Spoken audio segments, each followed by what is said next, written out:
Today, it's all about working with long Ableton Move clips.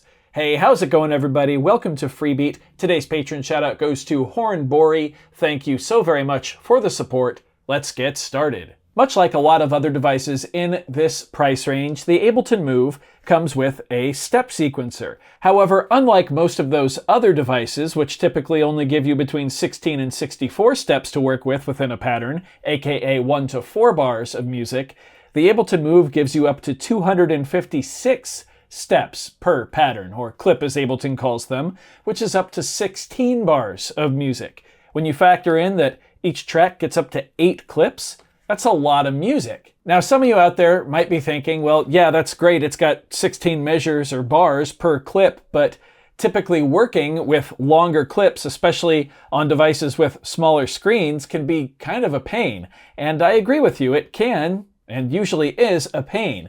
But you'll notice in the title of this video, I put best in class within the parentheses, and that's because the Ableton Move, at least in my opinion, handles this 10 times better than any other device on the market. So, as you can see, we have our Ableton Move here. I've pulled up a completely blank project, a blank set, as Ableton calls them. I'm on track 1, which is a drum kit. Let's bring our attention down here. These 16 buttons represent the 16 steps of our sequencer. So these are one measure of music. Let's go ahead and put a kick drum on step 1. So I'm just going to select it. And once the sequencer starts playing, we're going to see that this little bar pops up here, right at the bottom of the screen. Doesn't really matter if I'm selecting an effect or a kit or an instrument, or a kit piece rather. That bar is always there, and you can actually see the playhead moving with it. The playhead is also represented by a flashing light down here. Does that make sense? Let's just go ahead and sequence a little beat here. There we go. 1 bar of music, the playhead moves across. Pretty simple, you get it. But this is just 1 bar of music. What if we want to turn this into 2 bars or 4 bars? Well, we're going to come over here to the loop button. When we press this in, we can then use the main knob here to change our loop length to 2 bars, 3 bars, 4 bars, all the way up to 16. And if you want to get more granular with it, you can hold Shift and then use it to add individual steps, or in this case 16th notes. That's how you can get into some odd time signature stuff. We're not going to worry about that today. I'm just going to leave it at 4 bars. I click in the encoder. Now we have 4 bars of music. We've only sequenced on bar 1 though.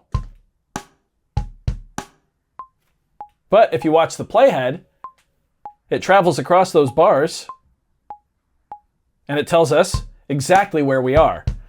So just in this little screen right here, we can already see that the implementation of managing longer sections of music is way better on the Move than most other pieces of gear. Even if we extend this all the way out to 16 bars. Look at that. Now, if we want to navigate between our bars, we can use the forward and back arrow keys here. And as we do, the screen will actually tell us what bar we are on, both indicated by the lines on the bottom and the word bar with the number. Very handy. But there is a better way to go about this, and it has to do with this loop button over here again. So remember, when we push that, that's what we can use to change our loop length. But it also activates kind of a different mode, or loop mode as I call it, where you can actually go in and select individual bars to work in or individual groups of bars to work in. So see, when I pushed it, it's flashing, as well as the keys are flashing here. That means that I've pushed it, right? That means that it's waiting for me to make a selection down here. So let's say I want to jump to bar 16. Well, now these 16 steps down here represent our 16 different bars. So bar 16 is going to be this last one. If I double press it, loop length now says 1 bar. However, that 1 bar is bar 16 of our sequence. If I toggle off loop mode, it still thinks that we only have 1 bar of music here, but that 1 bar is still actually bar 16 of our whole clip. So let's go ahead and live record a fill in here.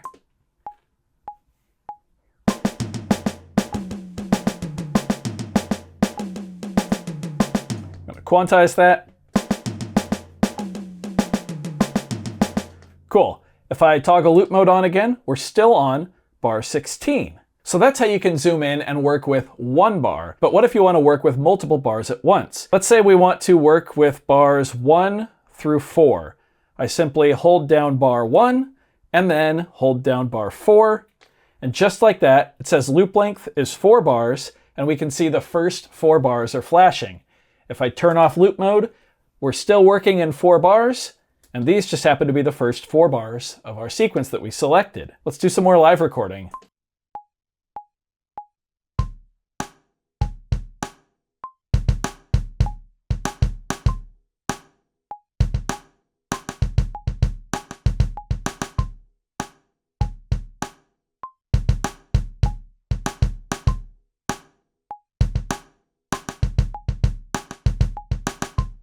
Cool.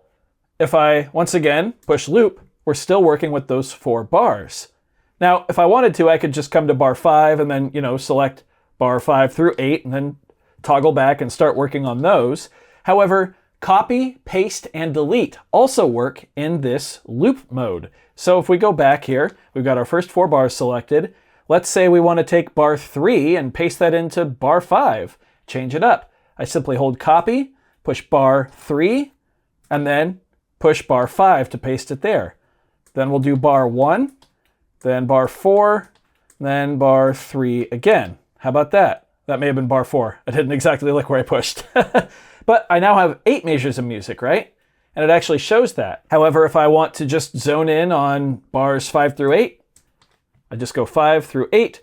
There we go. Now we're on 4 bars. I could even zoom in on just the middle 2, bars 6 and 7. Now it says we're 2 bars long. We can throw something down here.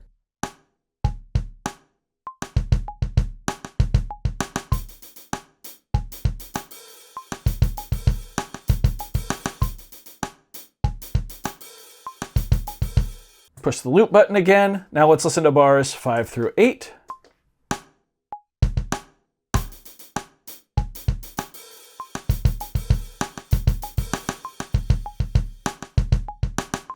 There we go. Now remember, we have music on bars 1 through 8, but we also have music way down here on bar 16.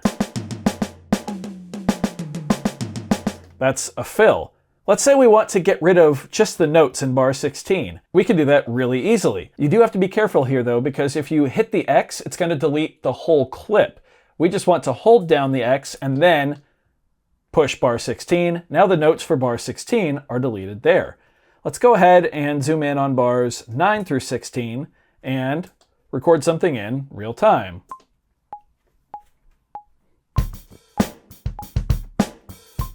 That was really bad. I'm going to hit undo and we're going to try that again.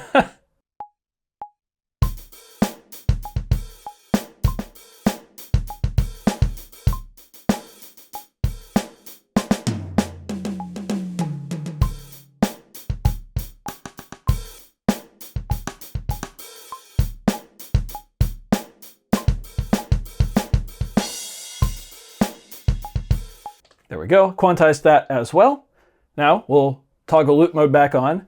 And again, that's just bars 9 through 16. Let's listen to the whole thing now. So we go bar 1 through 16. Now we have 16 bars and we can just listen to the whole thing.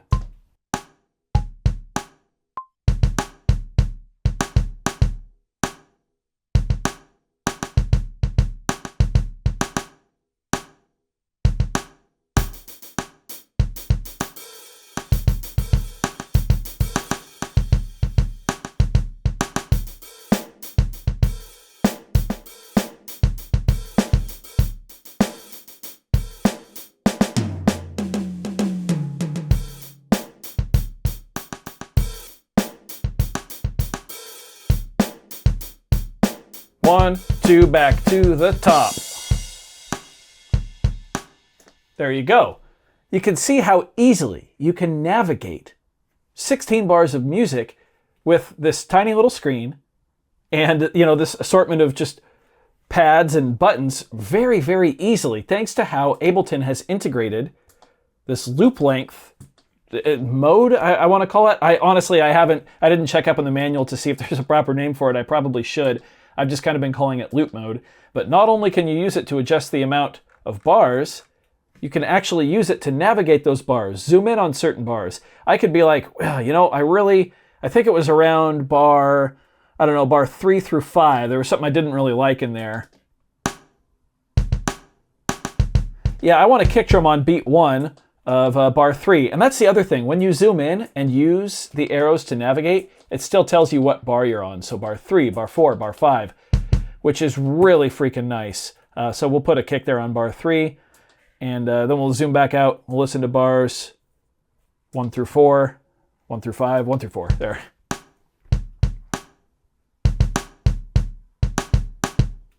There we go. And this works on all of your tracks. So we could come down to track 2 here and come up with 4 different sections if we wanted, or, you know, it really doesn't matter. We can have up to 16 bars of music, and each of the clips have their own independent length too, which is really cool. So, you know what, maybe we only want 8 bars of length here for our bass track. And now we can use loop mode. We'll play something for the first 4 here and kind of dial that in.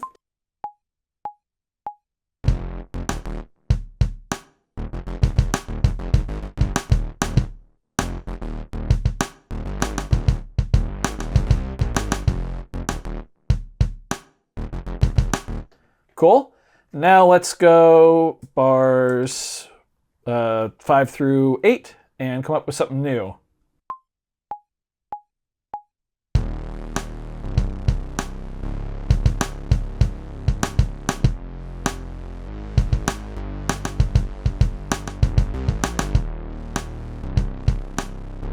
Going to quantize that, and now we can select bars 1 through 8, turn off loop mode, and hit play.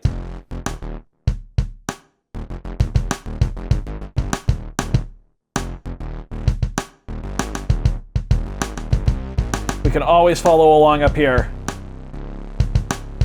And if we turn loop mode on while it's playing, we can follow here too.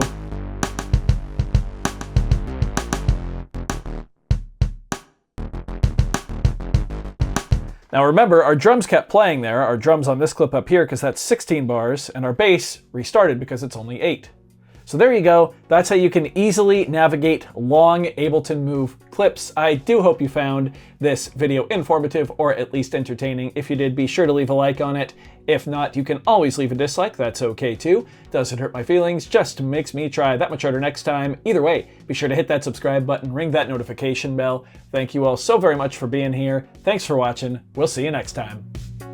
Bye.